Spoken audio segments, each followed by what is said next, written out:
This is my recently purchased 2001 Jeep Wrangler SE. It's got 127,000 miles on it, and overall it's in pretty good shape, so let's take a look.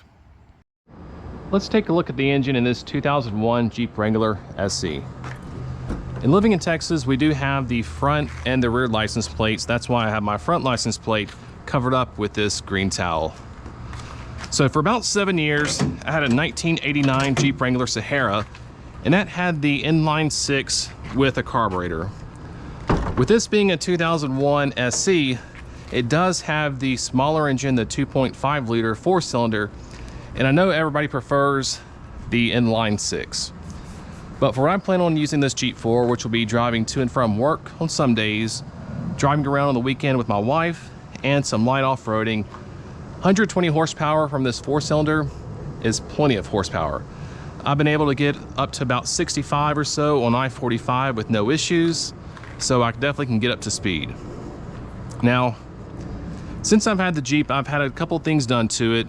I did get an oil leak fixed around the oil pan. I put a new battery in, and I got a tune-up. But overall, the engine does look pretty clean. It seems to run pretty well, and again, has enough power for what I plan on using this Jeep for. But if you have any comments on things that I need to update or look for in the Jeep, please let me know in the comment section. And even though I don't know a lot about working on engines, I will try to learn as I learn more about this Jeep and this engine in particular. All right, let's take a look at the interior of this 2001 Jeep Wrangler. So one thing you'll notice, I don't have any type of side step on this Jeep, which I do plan to add in the future. For me, I really don't need it, but for my wife and others, it'd be something nice to have so they can easily get in and out of the Jeep. For being 23 years old, the Jeep is in really good condition in my opinion on the inside. I mean, there are a few scruffs on the dash. The seats do have these rough country seat covers, which do have a little bit of wear and tear on them. I plan to replace the seat covers at some point in the future with either the same ones or something very similar. It does have an aftermarket Kenwood stereo, and one thing I've had to replace in this Jeep was this passenger airbag disconnect switch. It was originally turned off, and I believe because it was turned off, the bulb went out, and which created a fault, and because of that, the airbag light was coming on and staying on, indicating that the airbag system was disabled. I found a new disconnect switch on eBay, plugged in, and the airbag light went off, indicating that the airbag system is properly functioning. In a future video, I may try to fix the old disconnect switch by soldering a new bulb into it. Something I've never done, but I may give that a shot, and if I do, I may post that if I'm able to successfully solder the new light bulb and get that working. The sound bar does have new speakers. I may post the link to the speakers I purchased in the description of the video, but once I did install these, I did notice they were crackling, which kind of bothered me because I don't want my speakers to crackle, and I'm sure nobody else does as well. So I checked the connections, even put new connections in here, and they still crackled. So I did some more investigation and found that the factory speakers were crackling as well too, just couldn't hear them as well as you could the sound bar. So that indicates that there may be some type of issue with the connection to the Kenwood speaker. Additionally, when I have the lights on, the lights for the AC control that's illuminating them at night intermittently goes in and out, kind of indicating there may be some type of connection that's not quite right in the dash here. I don't plan on fixing that anytime soon. However, I do plan to remove this Kenwood and install a double din stereo, and once I do that, I'll take a look to make sure everything is wired correctly.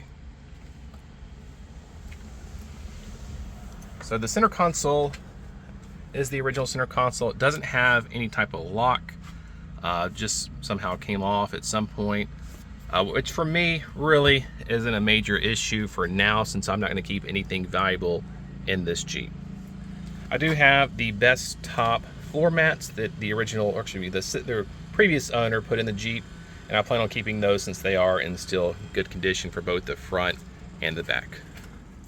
Go ahead and take a look at the back. For now, just have jumper cables in the back. Don't really plan on putting anything else back here. I may upgrade the jumper cables to some type of power or jump starter in the future. If I do that, then I'll worry about getting the center console where I can lock the jump starter in the center console. A few little scratches here, nothing really major overall. In my opinion, it's in really good shape. The last thing I'll show is the hidden hitch here in the back. With this being the 4-cylinder engine, and I don't have any type of trailer or boat or anything, I don't really plan on using that anytime soon. Go ahead and look at the interior from the passenger side, which is pretty much the same, just get a bit of a different angle of what the Jeep looks like on the inside.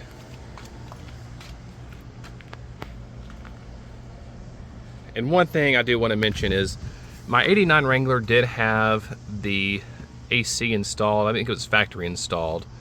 But this Jeep, with it being newer and even only having the 4-cylinder, which I don't think really matters for the AC at least, this AC is definitely more powerful than the AC I had in the '89 Wrangler. And that's something that you definitely need on those 95 and 100-degree days in Southeast Texas.